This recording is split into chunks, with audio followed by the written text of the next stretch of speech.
என்னங்கம்மா வச்சுருக்கீங்க? பாப்பாவுக்கு விளையாட்டு கட்டி கொடுக்குறேன்ப்பா. சரி, எல்லாம் வீட்டில் இருக்கவங்க ஏதாவது ஒரு ஸ்நாக்ஸ் செய்யுமா? வாப்பா, அதுக்கு என்னப்பா பஜ்ஜி எதுனா செய்யலாம்ப்பா. வாப்பா. என்னங்கம்மா பஜ்ஜி செய்கிறேன் இன்றைக்கி? என்னென்னமோ எடுத்து வச்சுருக்கீங்க பஜ்ஜி செய்கிறதுக்கு? ஆமாப்பா, டிஃப்ரெண்ட்டான இதாக செய்யலாம்ப்பா. மிளகா பஜ்ஜி, உருளைக்கிழங்கு பஜ்ஜி, வாழைக்காய் பஜ்ஜி, வெங்காய பஜ்ஜி, பாலக்கீரை பஜ்ஜி எல்லாமே. கடைக்கு போனால் ஒரு பஜ்ஜி தான்ப்பா சாப்பிட முடியும். வீட்டில் செஞ்சால் எல்லா டிசைனாக சாப்பிட்லாம்ப்பா. இப்போ நான் பஜ்ஜிக்கு தேவையானதெல்லாம் எடுத்து வைக்கிறேன்ப்பா. நீ இதெல்லாம் கட் பண்ணி கொடுப்பா. சரிங்கம்மா, அந்த கட் பண்ணிடுறேன். இப்போ பஜ்ஜிக்கு மாவு ரெடி பண்ணிக்கலாம். 1 கப்பு கடல மாவு சேர்த்துக்கோங்க. 1/4 கப்பு அரிசி மாவு சேர்த்துக்கோங்க. 1 ஸ்பூன் தனி மிளகாத்தூள் சேர்த்துக்கோங்க. ஒரு 1/2 ஸ்பூன் பெருங்காயத்தூள் சேர்த்துக்கோங்க. ஓமம் ஒரு 1/2 ஸ்பூன் சேர்த்துக்கோங்க. தேவையான அளவு உப்பு சேர்த்துக்கோங்க. நீங்கள் என்னங்க செஞ்சிட்ருக்கீங்க பஜ்ஜி செய்கிறதுக்கு? பஜ்ஜி செய்கிறதுக்கு ஃபஸ்ட்டு மிளகா கட் பண்ணிக்கலாம். மிளகா பஜ்ஜி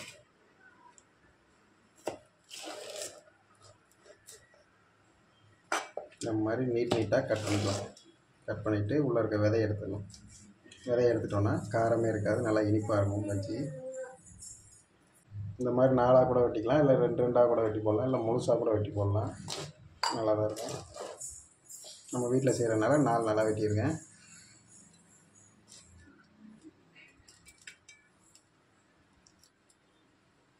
அடுத்து வெங்காயம் கட் பண்ணிக்கலாம். நல்லா ரவுண்டாக அந்த மாதிரி கட் பண்ணிக்கோங்க.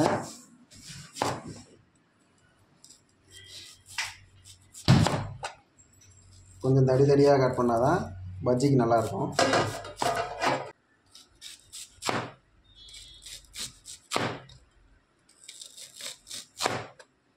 கட் பண்ண போகிறீங்க? அடுத்தது உருளைக்கிழங்கு. உருளைக்கிழங்கு ரவுண்டாக கட் பண்ணணுமா? உருளைக்கிழங்கு ரவுண்டாக கட் பண்ணிக்கணும்.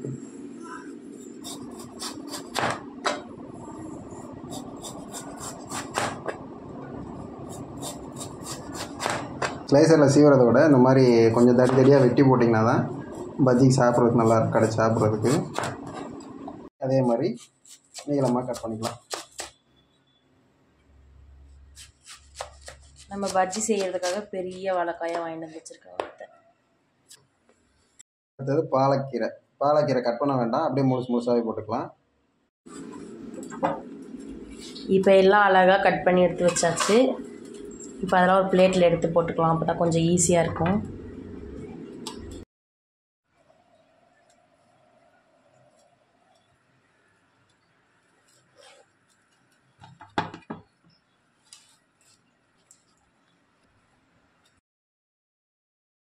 கொஞ்சம் கொஞ்சமாக தண்ணி சேர்த்து கலந்துக்கலாம்.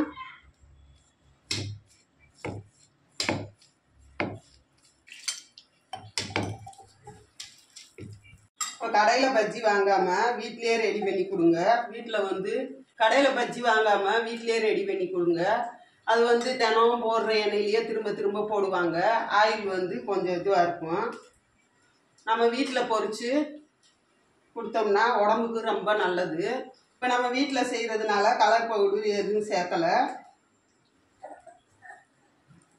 இதுவே நல்லா கலராக வந்துடும். மிளகாத்தூள் போட்டு கரைச்சிருக்கிறதுனால நல்லா இந்த அளவுக்கு திக்காக பிணைஞ்சிக்கோங்க. லாஸ்ட்டாக ஒரு சிட்டிகை அளவு சோடா மாவு சேர்த்துக்கோங்க. தண்ணி கரெக்டாக அளவாக பார்த்து சேர்த்துக்கோங்க. ரொம்ப தண்ணியாக ஆகிட்டாலும் மாவு எந்த காயிலையும் கொட்டாது, பிரிஞ்சு தனித்தனியாக வந்துடும். காய் தனியாக மாவு தனியாக வந்துடும். அதனால் நல்லா திக்காக பிசைஞ்சுக்கோங்க. மாவு கரைக்கிறதுல தான் இருக்குது பஜ்ஜி வர்றது. மாவு கலந்து வச்சாச்சு. அடுத்து அடுப்பில் ஒரு கடாய் வச்சு தேவையான அளவு எண்ணெய் சேர்த்துக்கோங்க. இப்போ நல்லா கலந்தாச்சு.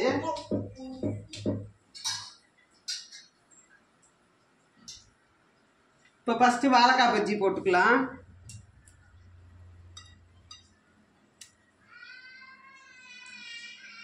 இங்கிட்ட ஒரு திருப்பு இங்கிட்ட ஒரு திருப்பு திருப்பிட்டு மாவை கொஞ்சம் இது மாதிரி வலிச்சு விட்டுருங்க.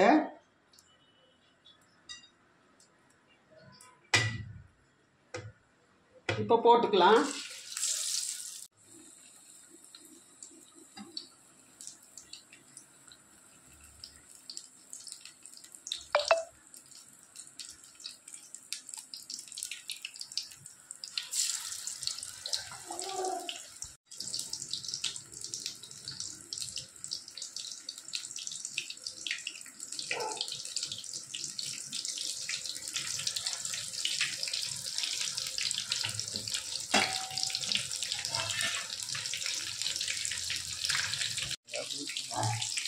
இப்போ பார்த்தீங்கனாலே தெரியும் நல்லா பொசு பொசுன்னு சூப்பராக வருது.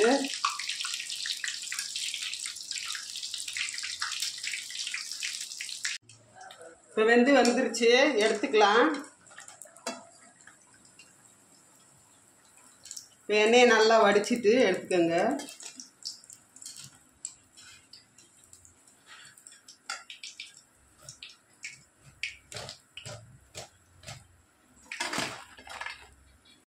அடுத்து உருளைக்கிழங்கு பஜ்ஜி போட்டுக்கலாம்.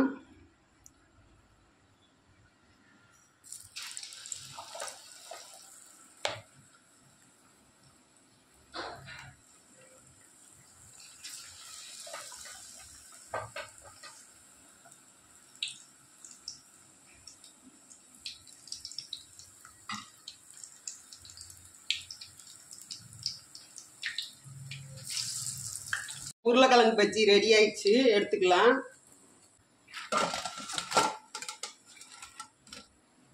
அடுத்து வெங்காய பஜ்ஜி போட்டுக்கலாம்.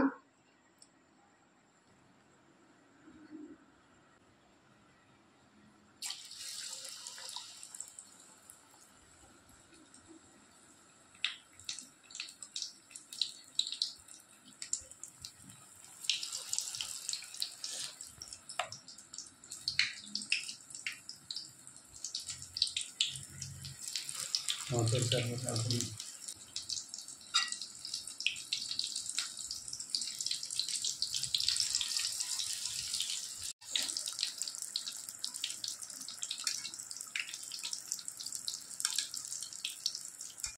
இப்போ வெங்காய பஜ்ஜி ரெடி ஆயிடுச்சு, எடுத்துக்கலாம். அடுத்து பாலக்கீரையை போட்டுக்கலாம்.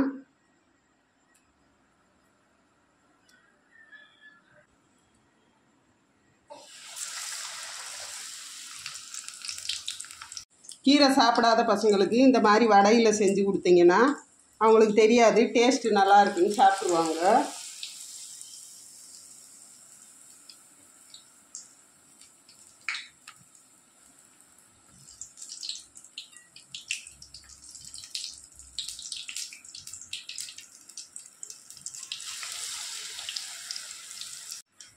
இப்போ பாலக்கீரை பஜ்ஜி ரெடி ஆயிடுச்சு, எடுத்துக்கலாம்.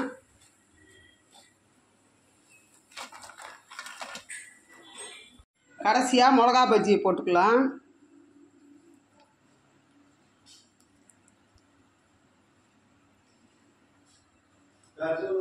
வலிக்காதீங்க.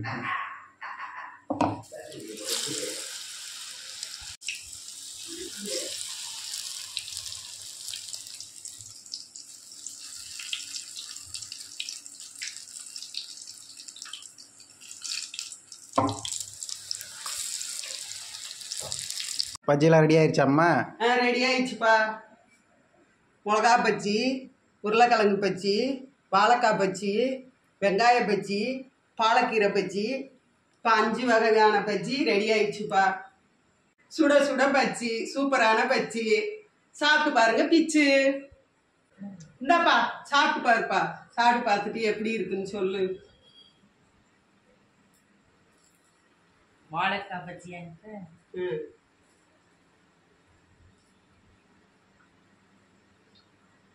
சூப்பராக இருக்குங்க.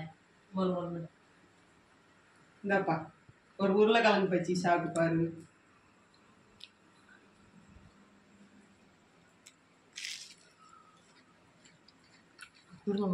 சூப்பராக வந்திருக்குமா பஜ்ஜி. இதே மாதிரி நீங்களும் உங்கள் வீட்டிலேயே ரெடி பண்ணி பாருங்கள். கடையில் வாங்கி கொடுக்காம வீட்டிலேயே செஞ்சு கொடுத்தீங்கன்னா உடம்புக்கும் நல்லா ஆரோக்கியம். எந்த கெமிக்கலும் இல்லாமல் கலர் பொடி எதுவும் சேர்க்காம வீட்டிலேயே செஞ்சது இது. அதனால் நீங்களும் உங்கள் குழந்தைங்களுக்கு இது மாதிரி செஞ்சு கொடுத்தீங்கன்னா உடம்புக்கும் ஆரோக்கியமாக இருக்கும். கடையில் வாங்கி கொடுக்காம நீங்களே வீட்டில் ட்ரை பண்ணி பாருங்கள். நீங்களும் உங்கள் வீட்டில் செஞ்சு பார்த்துட்டு லைக் பண்ணுங்கள், கமெண்ட் பண்ணுங்கள், ஷேர் பண்ணுங்கள். இதே மாதிரி ஒரு அருமையான ரெசிபியோட அடுத்த வீடியோவில் சந்திப்போம். நன்றி.